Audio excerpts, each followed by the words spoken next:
In 1985, when Shirley was first diagnosed, she went to the doctor's appointment to find out her status, and the healthcare provider that saw her was very upset and told Shirley her status, but also told her not to come back.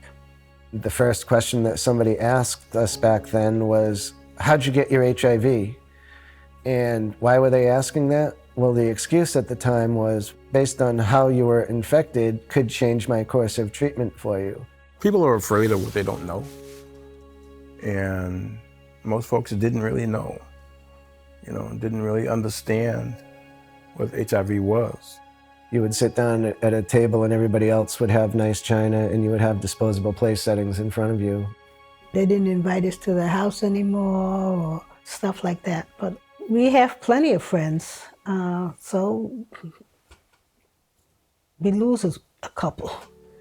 Do I be mad at them or should I be mad at myself? Maybe I had to explain myself right. El cariño de una familia y el apoyo de una familia hace una diferencia en la persona, en el adicto y en la persona enferma del VIH. I started my disclosure process to my mother. It was very emotional. I told her that I'm okay physically, but mentally I had some work. And I just touched my mom and I said, Mom, you're gonna have to hold it together because I can't right now. She just looked at me and said, we're gonna be okay. We're gonna be okay. And you're gonna live. You're gonna live. My mother took it and understood it for what it was. My dad, not so much. Al principio mami no entendía y me recuerdo que ella le pasaba cloro a los toiles. Me sentí triste, pero mi mamá no lo hizo por mal. Porque yo sé que ella me quiere mucho. Yo sé que ella ha sido un support. I knew that if I did stay, that it would be because I wanted to, because I loved Shirley, and because I wanted our relationship to last for as long as it could.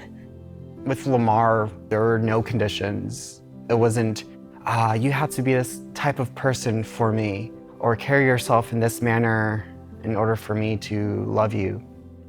To have a partner like Greg, it's everything because it means that I have somebody that I can lean on, that I can depend on, and who loves me and doesn't look at anything that I have as something that lessens me as a person.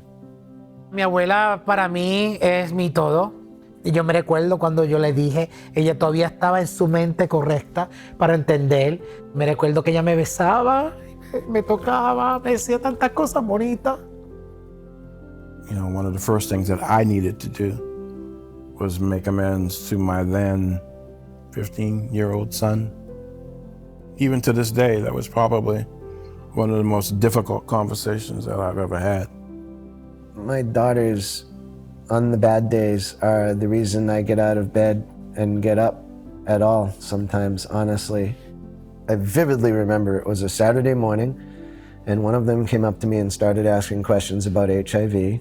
And the question that got me, and is still even hard to talk about because it's an emotional baggage they don't need, was, well, you're gonna be okay, right, Daddy? We usually have a spread in the backyard. Everybody's invited, that's family. There are no judgments that day. Everybody comes to eat. Well, there is a judgment because it's Shirley's food and everybody wants it. There was something that was motivating about fear that I think is missing today. If you're diagnosed today, you're not gonna have the health conditions that you would have like someone like me from 20 years ago, or somebody like friends of mine that have had it for 40 years. But at the same time, you look at life a little bit differently, or a lot differently, because you understand that if I don't take care of me, I will die. I want to see people stop dying. They still are. Not in the percentages that we used to, but there's still a lot of people who we've lost over the years. I look at the people from 40 years ago and I think, God, what they've been through, what they've seen, who they've lost, what they've lived through. It's just such an honor to talk to people and hear their stories. Raymond no es solamente adicción. Raymond no es solamente HIV y VIH. Hay más en mi vida. I am a person living with HIV, but I have goals, and I want to continue living life. You can live and live productively and have a whole life and be HIV positive. And that's a beautiful thing. It's only one life. You're gonna live it. You might as well live it the way you wanna live it and be happy. It's been almost 40 years since the height of the epidemic, and yet many of the challenges still remain. These stories are just a few of the examples of perseverance, strength, and love. Our message to you is that you already know and love someone living with HIV. You might be their spouse, partner, or ally, whether you know it or not. You may have even seen parts of yourself in the stories you've heard. Our strength as a whole lies in our ability to see each other fully, beyond a diagnosis. Love transcends HIV, and compassion binds us together.